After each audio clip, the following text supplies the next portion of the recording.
শীত চলে আসছে আর হাঁসের মাংস খাবো না তা কি করে হয়। তাই লাইভে একটা হাঁস নিয়ে আসছি আর লাইভ হাঁসটা আপনাদের সাথে আজকে রান্না করে শেয়ার করব। আশা করি ভিডিওটা আপনাদের খুবই ভালো লাগবে। আর ভিডিওটা দেখার আগে অবশ্যই লাইক কমেন্ট শেয়ার করে ভিডিওটা দেখা শুরু করবেন। আপনাদের সাপোর্ট পেলে আমি কিন্তু অনেক দূর এগিয়ে যেতে পারবো। তো হাঁসের মাংস দিয়ে সাদা রুটি দিয়ে খেতে যে কি মজা, আর কালারটা দেখেন মাশাল্লাহ অনেক বেশি মজা হয়েছিল।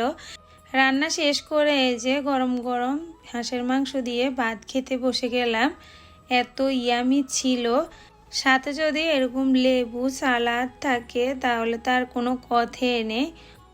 অনেকে কিন্তু হাঁসের মাংসটা খেতে চায় না, অনেকে বলে যে হাঁসের মাংস থেকে গন্ধ বলে। তো আমি আজকে আপনাদেরকে শিখিয়ে দেব কিভাবে হাঁসের মাংস রান্না করলে মাংস থেকে কোনো গন্ধ হবে না। আর কিছু টিপস তো অবশ্যই থাকবে, অবশ্য ফলো করবেন। তো চলেন রেসিপিটা শুরু করা যাক। প্রথমে আমি এই যে হাঁসটাকে ছেঁকে নিছি চুলার উপরে। তো ছেঁকে নেওয়ার পরে কিছু কিছু পশম থাকে, এই যে এগুলা নখ দিয়ে তুলতে হয়। তো হাঁস খাওয়া কিন্তু অনেক কষ্টের, তারপর অনেক মজা।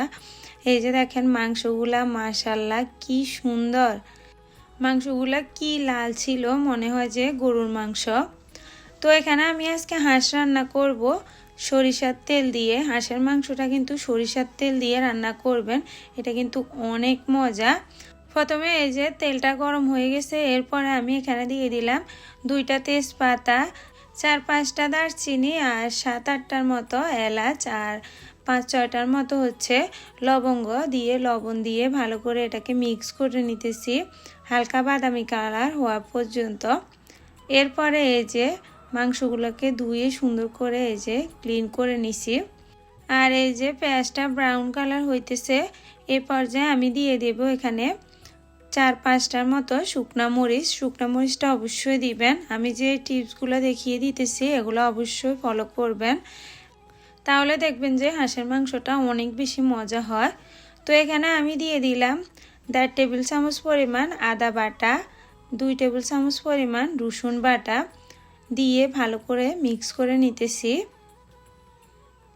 যেহেতু আমার হাঁসটা একটু বড় ছিল, তো মশলার পরিমাণটা আপনারা যতটুকু নেবেন ততটুকু কমিয়ে বাড়িয়ে নেবেন। এরপরে মশলাটাকে ভালো করে কষিয়ে নিতেছি। এরপরে এখানে দিয়ে দিলাম 1 টেবিল চামচ পরিমাণ জিরার গুঁড়া, 1 টেবিল চামচ পরিমাণ ধনিয়ার গুঁড়া দিয়ে ভালো করে মিক্স করে নিতেছি। রান্না সবাই করতে পারে, কিন্তু রান্নার স্বাদটা কিন্তু আলাদা আলাদাই হয়। আমি যেভাবে রান্নাটা করি একবার হলেও বাসায় ট্রাই করবেন, দেখবেন যে অনেক বেশি মজা হয়। এরপর আমি এখানে দিয়ে দিলাম 1 টেবিল চামচ পরিমাণ মরিচের গুঁড়া, 1.5 চা চামচ হলুদের গুঁড়া দিয়ে ভালো করে মিক্স করে নিতেছি। আর এখানে একটা জিনিস ফলো করবেন, এই যে আমি তেলের পরিমাণটা একেবারে কম দিয়েছি। এখানে কিন্তু 1 কাপ পরিমাণ তেল লাগতো, তো আমি এখানে হচ্ছে 1/2 কাপ পরিমাণ তেল দিছি, কারণ হাঁসের মাংসের যে চামড়াটা থাকে ওটা থেকে অনেক তেল বের হয়ে যায়।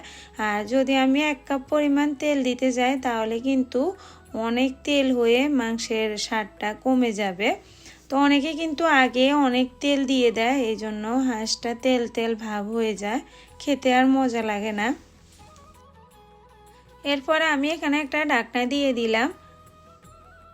মশলাটা আমি 7-8 মিনিটের মতো কষিয়ে নিলাম। এই যে যখন দেখবেন যে এরকম তেলটা উপরে উঠে আসছে তখন মশলাটা কষানো হয়ে গেছে। এরপরে আমি এই যে দিয়ে দেব এখানে মাংসটা।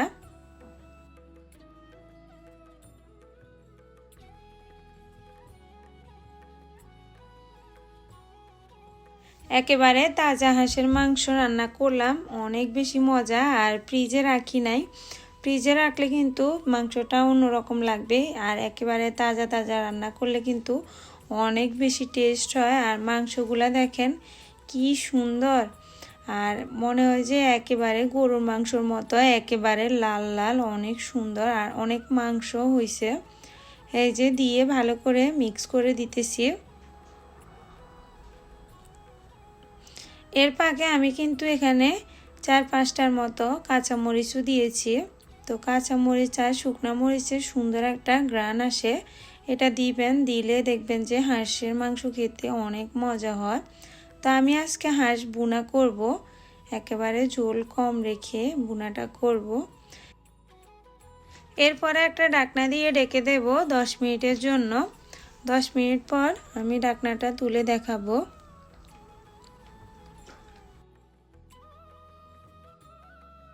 10 মিনিট পর এই যে ঢাকনাটা তুললাম আর মাংস থেকে অনেকগুলা পানি বের হয়ে গেছে। আমি কিন্তু এখানে কোনো পানি অ্যাড করি নাই।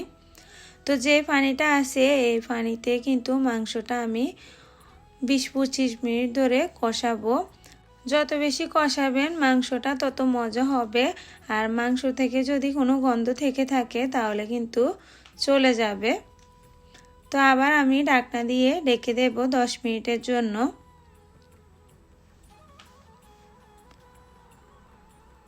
আবার 10 মিনিট পর ঢাকনাটা তুললাম। এই যে দেখেন মাংসের সাথে আমি এখনো কোনো পানি অ্যাড করি নাই। চুলার আঁচটা আমি মিডিয়াম টু লো আছে রেখে মাংসটাকে কষাইতেছি। এই যে দেখেন মাংসটাও সিদ্ধ হবে। আর অতিরিক্ত ঝোল দিলে কিন্তু মাংসটা ফাংসা ফাংসা মনে হয়, খেতে মজা হয় না। অনেকের ধারণা হাঁসের মাংস থেকে নাকি গন্ধ বলে। তো এই যে এখানে 1 স্লাইস লেবু আমি এই যে এভাবে চিপে দিতেছি, চিপে রসটা বের করে দেব। তাহলে কিন্তু আর হাঁসের মাংস থেকে কোনো গন্ধ বের হবে না। এরপরে 5 মিনিটের জন্য ঢাকনা দিয়ে ঢেকে রাখবো। এই যে 5 মিনিট পর দেখেন মাংসটাকে নাড়িয়ে দিতে হবে, কারণ মাংসটা না হলে তলায় লেগে যেতে পারে। তো আমি কিন্তু এখনো কোনো পানি অ্যাড করি নাই। মাংস থেকে যে পানিটা বের হয়েছে এটার উপরে আমি এখনো রান্না করতেছি। একেবারে লাস্ট পর্যায়ে আমি একটু পানি অ্যাড করব। তো এই যে আবার ঢাকনা দিয়ে ঢেকে দেব। আর হাঁসের মাংসটা রান্না করতে একটু সময় লাগে বেশি, এটা সবাই জানেন। এরপরে দেখেন এই যে মাংসটা কি সুন্দর একটা কালার চলে আসছে। এই যে তো এরপরও আমি কিন্তু আরও 5 মিনিটের মতো এটাকে কষিয়ে নেব। কষানোর উপরে কিন্তু আপনার মাংসটার টেস্ট বাড়বে।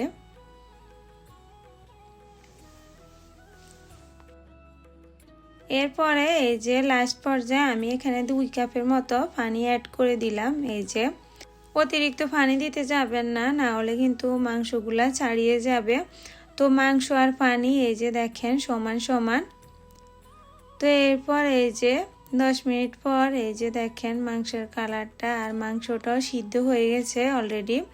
আর এরপরে আমি এখানে 10-12 কোয়ার মতো রসুন দিয়ে দিলাম। এই যে এই রসুনটা দিলে অনেক বেশি মজা হয় আর মাংস থেকে অনেক সুন্দর একটা ঘ্রাণ আসে।